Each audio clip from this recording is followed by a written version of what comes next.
Donc cette vidéo a pour but d'approfondir quelques fonctionnalités du tableur grapheur Capstone. Donc nous montrerons comment nous pourrons modéliser, comment nous pourrons également utiliser quelques options de la fenêtre graphique. Donc pour cela, nous prendrons l'exemple d'un pointage d'un pendule pesant constitué donc d'une balle de ping-pong et d'un fil. Donc nous avons pointé successivement plusieurs positions. Nous avons donc obtenu cette vidéo là et ce pointage là, donc comme indiqué dans une précédente vidéo. Nous souhaitons donc maintenant, l'objectif, trouver la période des oscillations à l'aide de la vidéo et de deux manières possibles, donc à l'aide d'une modélisation et à l'aide d'une mesure graphique directe. Donc pour cela, nous cliquons sur tableau dans la barre d'affichage. Donc ici, nous double-cliquons sur tableau. Quand nous cliquons sur tableau, nous voyons apparaître un tableau. Nous allons ici donc représenter l'évolution de l'abscisse en fonction du temps. Donc première colonne, je clique sur sélectionner une mesure. Ici j'affiche je vais prendre le temps directement, donc j'affiche le temps dans la première colonne, il n'affiche rien, puisque nous devons donc mettre une deuxième grandeur pour que le temps soit incrémenté, puisque les deux sont liés.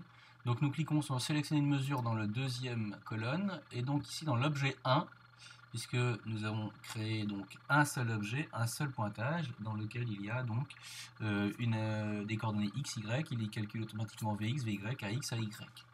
Donc pour l'objet 1, je vais tracer x en fonction du temps. Et là, vous voyez que est apparu les positions successives de l'abscisse et celle du temps. Je veux ensuite tracer le graphique de x en fonction du temps. Donc pour cela, je double-clique, toujours dans la même barre d'affichage, sur graphique. Donc ici, je clique sur graphique. Donc si je double-clique sur graphique, il apparaît une fenêtre. Si jamais la fenêtre ne vous paraît pas suffisamment grande, libre à vous de l'agrandir dans la page. Et donc si cette fenêtre n'est pas en premier plan, vous cliquez sur le cadre et vous cliquez sur mettre au premier plan. Donc là je n'ai pas besoin de faire ça. Sur sélectionner une mesure, je dois donc sur sélectionner une mesure pour chaque axe x et y, je dois ici, donc nous voulons mettre x en fonction du temps. Donc je clique sur sélectionner une mesure dans l'axe des ordonnées et je clique sur objet numéro 1 x. Il me le met en fonction du temps automatiquement, donc pas de problème ici. J'ai cliqué ensuite ici de manière à utiliser au maximum l'échelle de ma courbe. Donc là nous avons la meilleure représentation possible. Donc à partir de cette courbe là, mon double objectif est d'obtenir la période à partir d'une modélisation et ensuite de l'obtenir à partir d'une mesure directe de la période. Donc pour cela, nous avons deux outils possibles. Donc la modélisation. Ici, le sinus, donc c'est une courbe qui est représentée par un sinus ou un cosinus. Et nous voyons que l'amplitude semble décroître au cours du temps. Donc c'est pour ça que nous allons modéliser cette courbe-là avec un sinus amorti. Donc je cherche dans toutes les fonctions possibles et il y a effectivement un sinus amorti. Donc je clique sur sinus amorti. Quand j'ai cliqué ici sur sinus amorti, nous avons vu qu'il y a une courbe qui est apparue ici.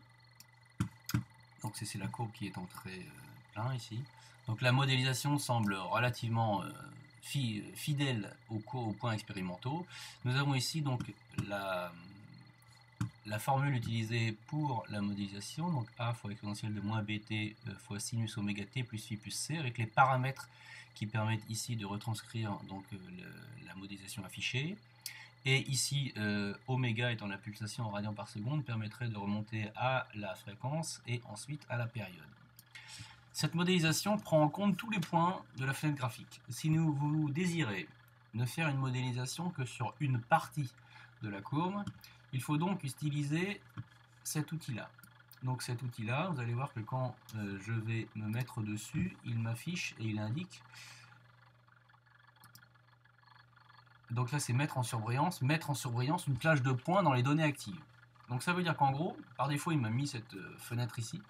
Donc cette fenêtre là c'est la fenêtre sur laquelle il modélise. Donc par exemple vous voyez que ici la modélisation qu'il propose ici, celle-là n'est absolument pas cohérente avec ma courbe. Mais en même temps, je lui demande de faire une modélisation sur que cette zone-là de points. Donc forcément, il est un peu logique que l'ordinateur ait du mal à trouver une modélisation satisfaisante de toute la courbe, de cette courbe-là. Donc regardez bien, cette zone de surbrillance sur laquelle je veux modéliser, je peux jouer dans tous les sens possibles et inimaginables. Donc par exemple, déjà, vous voyez que si je prends ce carré de surbrillance là, la modélisation est un peu plus cohérente, mais parce qu'elle retranscrit bien les points de la zone. On ne peut pas dire que la modélisation ne soit pas fidèle sur ce carré-là. Par contre, est-ce que ça retranscrit exactement, correctement l'ensemble des points de la courbe? Ben non, parce que là, on voit qu'effectivement, l'amplitude va être beaucoup plus grande.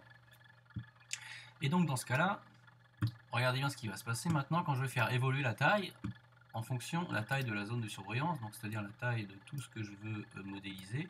Donc, il va s'ajuster en temps réel. Il donne en temps réel la meilleure modélisation possible. Donc là, on voit déjà que la modélisation s'est grandement améliorée.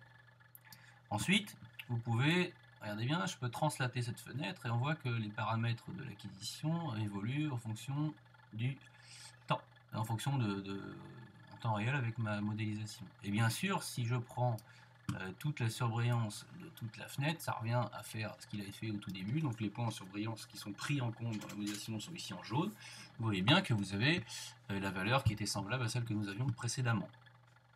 Ensuite, autre possibilité. Si, donc je vais enlever pour pas être gêné. Hop, j'enlève le surligneur. Et je vais enlever la courbe, supprimer le surligneur. Je vais enlever la courbe, linéaire pondéré, je ne sais pas pourquoi elle s'est mise ici. Donc là, j'ai récupéré ma courbe. Maintenant, je vais le mesurer par une mesure plus classique, entre autres, par exemple, pour les mesures de TP de seconde, pour mesurer une période. Donc nous avons un outil très intéressant pour tout ce qui est lecture graphique précise qui s'appelle le curseur ici. Donc le curseur ici, donc c'est un outil qui vous permet d'ajouter un outil de coordonnées delta. Donc si je clique dessus, il apparaît un curseur. Ce curseur peut bouger sur tous les points du graphique, mais il a par défaut, il a une distance d'accroche, si vous voyez, mais il y a des flèches ici qui s'accrochent, il veut prendre les points expérimentaux, et on ne désire pas nécessairement mesurer les positions des points expérimentaux. Donc c'est pour ça que nous vous conseillons fortement ici de cliquer droit sur l'icône avant de faire une mesure, propriété de l'outil, de mettre dans coordonnées la distance d'accrochage qui par défaut est à 100, de la mettre à 1. Et dans ce cas-là, vous allez voir que si je la mets à 1, je peux très bien mesurer, me placer entre deux points sans qu'il aille s'accrocher au point le plus proche.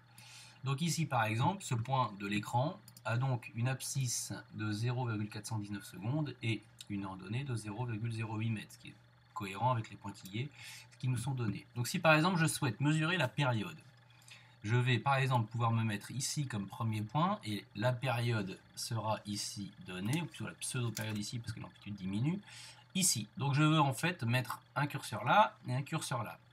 Donc si je place mon premier curseur ici, là. Et ensuite, alors on n'est pas obligé, moi je vais me mettre là parce que ça va être plus pratique. En fait, vu que je veux juste les positions en abscisse du temps, je peux me placer là, c'est plus simple pour moi de voir si je suis bien sur l'axe. Et ensuite, pour placer, plutôt que de prendre un deuxième outil delta, je peux très bien en ajouter un deuxième. Si je clique ici sur ajouter un outil delta, vous voyez, il m'en rajoute un deuxième. Mais je vais devoir me faire la soustraction. Alors si je reviens en arrière, je peux très bien, il y a un outil qui est, quand je clique droit sur ce curseur, afficher l'outil delta. Et quand je clique sur afficher l'outil delta, vous voyez qu'il m'affiche directement un deuxième ici outil curseur que je peux faire bouger. Vous voyez, je l'ai pris et là je le fais bouger. Et dans ce cas-là, il me donne directement ici, par exemple entre ce point-là, il me donne directement le delta t entre l'abscisse de cette ligne-là et l'abscisse de cette ligne-là. Et donc si je place judicieusement ce deuxième point, par exemple ici, où là je me suis placé donc ici pour le bord et ici pour le début donc du motif, on voit bien que ici la période mesurée à l'aide des curseurs serait de 1,18 secondes. Voilà la fin de cette première partie de vidéo.